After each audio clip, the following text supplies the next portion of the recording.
Hello hello! Aujourd'hui, nouvelle vidéo et je pense que ça va en intéresser plus d'une puisqu'on va parler de la création de marque. Comment créer une marque de A à Z. J'ai pris des petites notes parce que, on va pas se mentir, retenir toutes les parties, tout ce que je veux évoquer dans cette vidéo. J'ai une bonne mémoire, mais peut-être pas à ce point-là. Donc, j'aurai mon téléphone pour peaufiner un petit peu tout.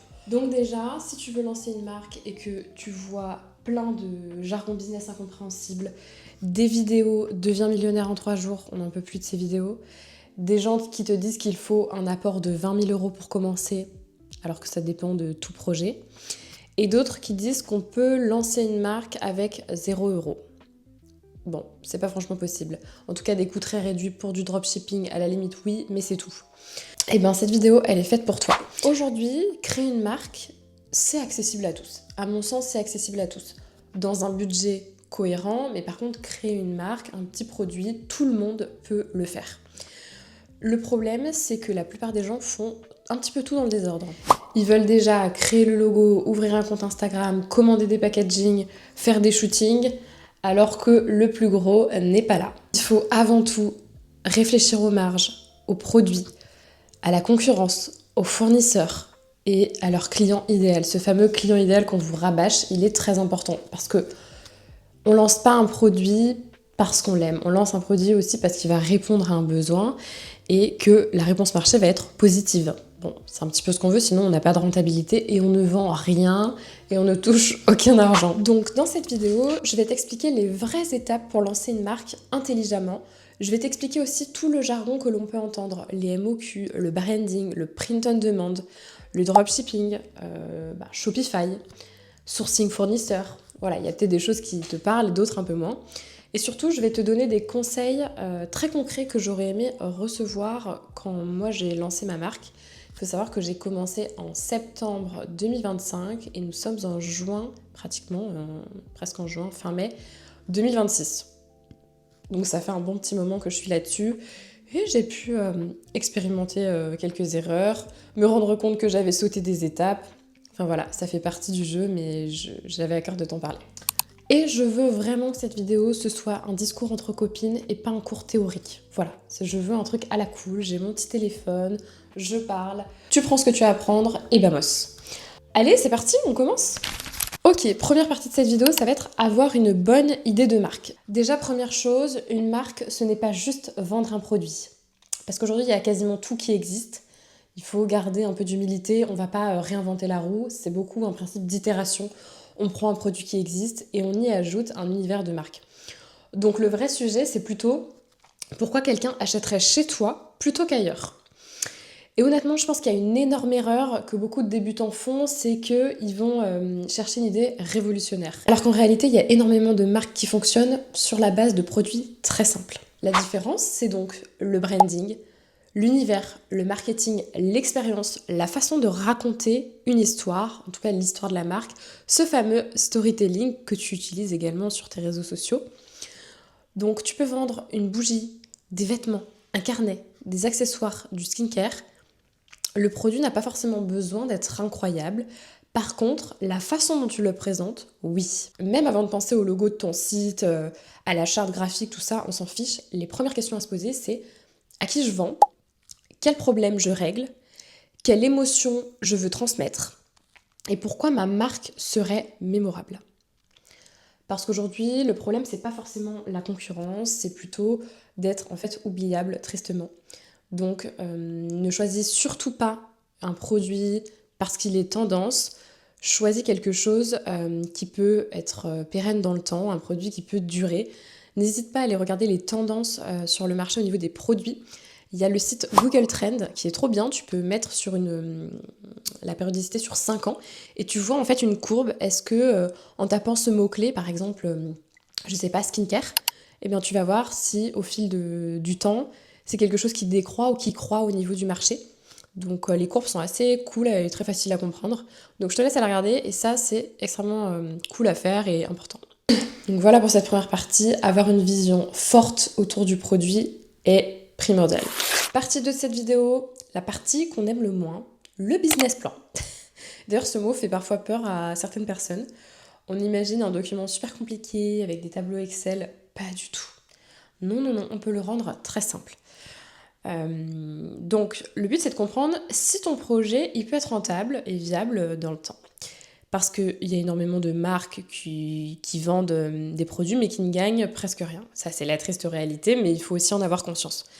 Tu dois connaître le coût de ton produit, les frais de livraison, les frais du site, les taxes, le packaging, le marketing et surtout ta marge.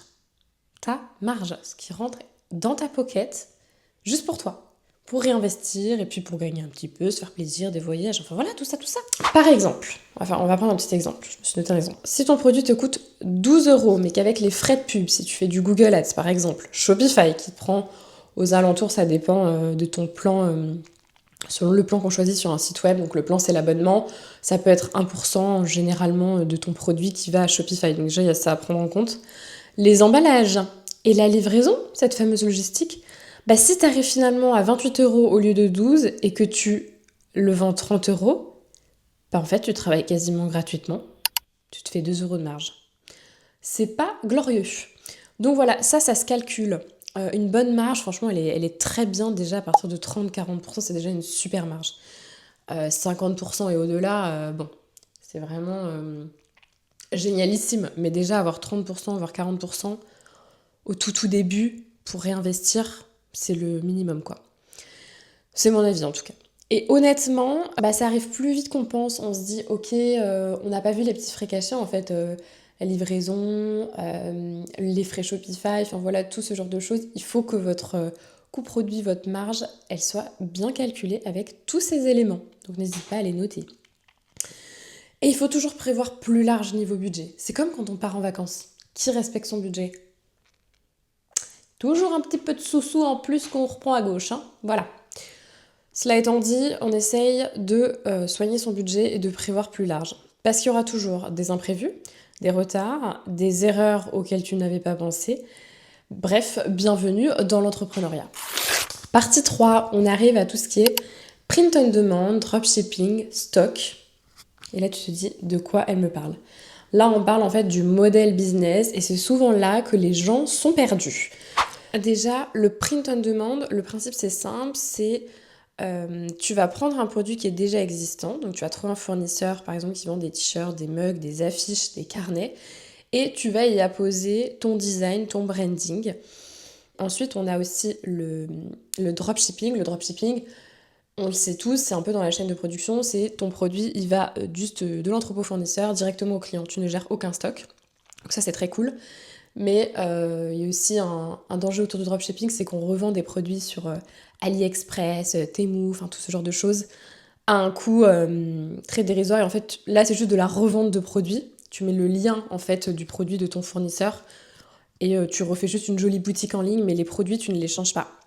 Là, ce qui est intéressant, et c'est ce que moi j'ai fait avec mon produit, c'est que j'ai choisi un produit qui existe, mais j'y ai apposé mon design, ce fameux print on demand. Voilà. Et le dropshipping, c'est ultra facile. On voyait ça partout il y a quelques années. On choisissait un produit, on le revendait. On avait juste à faire un beau site, un peu de pub. Mais aujourd'hui, si t'as pas un vrai univers de marque, si tu retravailles pas un peu tes photos, si t'apposes pas quelque chose sur tes produits, moi je crois plus trop en le dropshipping. Il nous faut une vraie expérience, un vrai marketing. Et au moins aussi dans le fait de gérer ton stock, moi c'est ce que j'ai choisi. Parce qu'en plus je me suis dit, envoyer ces premiers colis, ça va me faire une émotion de ouf de me dire, j'envoie à mes premiers clients. Je vais vous mettre, je pense, des petits cartons écrits à la main pour vous remercier. Enfin, en fait, je veux que ce soit très humain et c'est pas permis dans le dropshipping.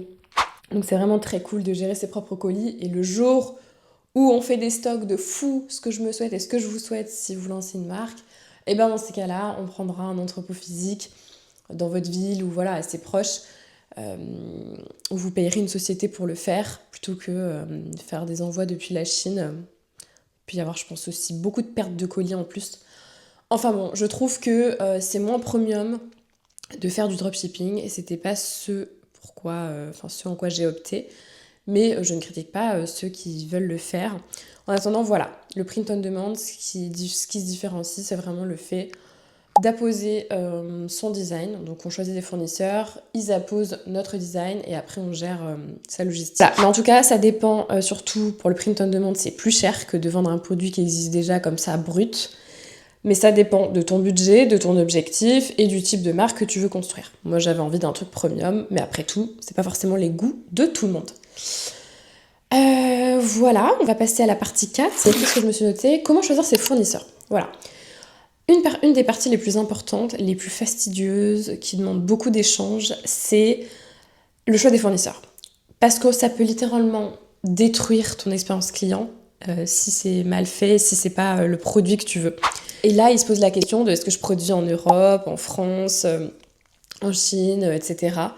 Et après aussi, il faut voir parce qu'il y a des produits qui sont hors de prix, à part si voilà, vous avez un budget, que vous avez des milliers d'euros de côté, vous êtes millionnaire, j'en sais rien. Là oui, produire en France, peut-être que ça sera facile pour vous. Mais dans tous les cas, il y a quand même ce ratio de quel est le coût produit dans un pays et à quel point tu peux revendre un produit. Parce que parfois un sweat, je sais pas, en France, va coûter 40 voire 50 euros à la production. Et tout le monde n'achèterait pas un sweat à 80 euros. Donc j'ai l'impression aussi on peut se heurter à une marge très faible, quoi qu'il arrive, parce que les gens ne mettront pas plus, à part les gens richissimes. Mais donc voilà, je pense qu'il faut être honnête avec son budget et voir où il est possible de produire. Et il faut vraiment arrêter de diaboliser la Chine parce qu'il y a énormément de produits haut de gamme. En fait, on peut choisir des fournisseurs aussi selon leur label, EcoCert, etc. Donc vous pouvez faire votre choix. Moi, j'ai carrément demandé un échantillon depuis la Chine. Donc pour évaluer un petit peu. Et voilà, j'ai pas peur de le dire que mon souhait profond, mais je n'ai pas le budget, ce serait de produire en France ou en Europe, mais c'est trop cher. Donc moi, l'idée, c'est absolument pas de mentir, je serai toujours transparente sur mes réseaux, sur YouTube, partout. Et si je vends mon stock, là je vais commander 250 quantités, ce qu'on appelle les MOQ, c'est la quantité minimum, et ben cette quantité-là, je serai OK pour plus tard, si je fais un bon rendement, une bonne rentabilité, ce que j'espère, ce que j'ai calculé en tout cas, et ben je produirai dans un pays européen ou en France peut-être un jour. Donc il faut jamais désespérer, mais je veux pas qu'on diabolise la Chine, quoi. Ce qui est incroyable, c'est que tu peux échanger 500 messages par jour, rien que pour savoir comment améliorer une finition d'un produit. Tu peux changer de fournisseur. Moi, j'ai dû écrire à 15-20 fournisseurs, créer des packaging plus premium. Il y en a qui vont te proposer des matières différentes et là, t'es perdu. Et tu te dis, ah bah je pensais vouloir ça et en fait, je veux autre chose. Enfin, c'est génial parce que tu te sens vraiment, je trouve, chef d'entreprise. C'est toi qui dis non, ça j'aime pas, ça j'aime, ok on peut mettre ça, quel est le coût pour ça, est-ce que vous me feriez un prix à tel montant. J'adore, c'est la partie chiante, mais en même temps je l'adore parce que ça me fait du bien à l'ego, je suis heureuse, voilà. Mais voilà, je suis un peu longue sur cette partie fournisseur, mais mes conseils, c'est vraiment de vérifier les avis, comparer plusieurs fournisseurs, commander des échantillons et poser énormément de questions, ne pas avoir peur d'être super chiant. Moi, je les ai harcelés et c'est comme ça que j'ai eu quelque chose qui me plaisait. Ensuite, on passe au marketing et au contenu. Et donc là, avoir un bon produit, ça suffit plus aujourd'hui. Donc comme je l'ai dit, les marques qui marchent, elles ont une très jolie histoire qu'elles racontent en permanence. Les gens adorent voir les coulisses, les tests, les erreurs, les commandes, les processus, les prototypes, les préparations. Bref, le personal branding aide énormément. Les gens achètent, on le sait, une énergie, une personnalité, une vision. Et d'ailleurs, je vous ferai des backstage et je vous le dis pas encore les produits, mais ça va très vite arriver. La meuf relou, quoi, qui en parle pas. Mais ça va venir et je vais vous montrer en fait le produit, comment je l'ai créé, les applications dont je me suis servie, enfin voilà. Donc restez sur YouTube parce que prochainement ça va arriver. Et surtout, n'attends pas que tout soit parfait comme je l'ai dit pour montrer ton projet. Les gens aiment voir la construction d'une marque. Moi j'ai attendu quand même de faire les étapes, mais je vais montrer les galères. Et je documente cette petite aventure et pour vous la montrer quoi. Bref, le contenu parfait n'existe pas, mais la régularité oui. Donc acharne-toi à faire des petits tests, plusieurs contenus et tu verras si ça prend. Mais soigne ton storytelling et ton message clé. Déjà il faut avoir un message global et après plusieurs angles marketing quoi. Ensuite, on a le branding, donc c'est la partie que les gens sous-estiment, c'est tout ce qui va être l'émotion qui se dégage autour de ta marque. C'est les couleurs, les photos, les mots, le ton, le packaging, l'ambiance, bref, l'expérience globale, et c'est pourquoi les gens vont se souvenir de toi. Donc aujourd'hui, les marques qui fonctionnent, ce sont celles qui ont une identité forte, c'est pas étonnant, et tu reconnais leur univers immédiatement. Donc on s'en fout de plaire à tout le monde, juste on veut une marque qui parle à ceux qui en auront besoin, donc aux personnes qui en auront besoin. Et l'idée c'est de créer un univers qui soit cohérent. Donc là, Pinterest va devenir ton meilleur ami. J'ai fait des mood boards en long, en large pour ma marque. Et sincèrement, à force de voir plein de visuels créatifs, ça m'a donné une idée de ce que je voulais moi pour ma marque, quoi. Donc l'ambiance, voilà, couleur, typo, références visuelles, ça m'a trop aidé. C'est une mine d'or, Pinterest, vraiment. Et après, il faudra garder une cohérence dans tes coms sur Instagram, TikTok, site internet, tes emails, bref, il faut que tout soit harmonieux. Ensuite, on a la partie 7, le site internet. Et honnêtement, les gens compliquent énormément cette étape. Mais il y a plein d'éditeurs aujourd'hui très faciles comme Shopify, je pense que ça te parlera. C'est une interface hyper simple, hyper intuitive. Alors certes, en termes de référencement, donc le SEO, les mots-clés, tout ça, peut-être si t'as aucune connaissance, fais-toi aider. Mais en tout cas, créer le site avec l'interface, c'est assez facile. Tu peux créer un site propre, moderne, responsive, assez professionnel, sans savoir coder. Ça, c'est hyper important.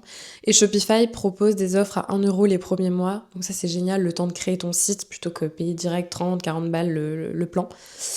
Donc pour tester un projet, c'est franchement pratique. Tu peux te dire en 3 mois, tu peux tester un truc. Bon, si tu fais comme moi du print on demand, private label, ça va te prendre plus de temps, mais au moins au début, t'as pas des montants exorbitants à sortir tous les mois. Donc t'as énormément d'applications en plus intégrées à ces sites-là. C'est les emails, les avis clients, les réductions, suivi de commandes, upsell, donc c'est de la vente additionnelle, des paniers abandonnés. Enfin bref, tu peux avoir un site extrêmement performant et crédible par rapport à toutes ces fonctionnalités. Donc Shopify, mon goal. Et si tu as besoin de quelqu'un, d'ailleurs, je le mets là comme ça, coup du main, de quelqu'un qui va faire ton SEO, voilà, tout ce qui est référencement, mots-clés, ou même rédiger ton storytelling par rapport à ton produit parce que c'est pas ta tasse de thé et que t'es pas sûr de ce que tu as fait. Je peux très bien faire toute ta rédaction de ton site, et même je peux créer ton site entièrement vu que je suis web designer. Donc voilà, faut pas hésiter. Je le place parce que si un jour t'as envie de lancer ta marque et que tu galères, je serais ravie, vu comment j'ai kiffé créer ma marque, de créer la tienne. Ok, on en a fini pour cette vidéo. Je suis trop contente. N'attends pas d'avoir tout pour commencer. Franchement, l'entrepreneuriat, c'est pas j'apprends tout et je lance ensuite. C'est vraiment, tu testes, tu ajustes, tu rates parfois, tu recommences et tu progresses en avançant. Voilà, il n'y a pas de secret en vrai. Ne te compare pas surtout aux grosses marques ou aux marques qui ont des années d'avance. Elles ont toutes commencé quelque part. Le début n'est jamais parfait, mais la suite sera toujours mieux, ça c'est évident. Donc voilà, il y a toujours des doutes. Si tu as une idée, fonce. Commence petit, intelligemment, mais commence, franchement. Et prépare bien cette phase de business plan, de... Est-ce que voilà, c'est quelque chose qui peut être rentable dans la marge? Parce que certes, tu vas tester le marché, mais il faut pas y aller non plus à l'aveugle. Il faut quand même regarder un petit peu les coûts et ce qui se fait. Voilà, écoute, si tu as aimé, n'hésite pas à me mettre un petit like, un commentaire, enfin voilà, tout ça. On aime.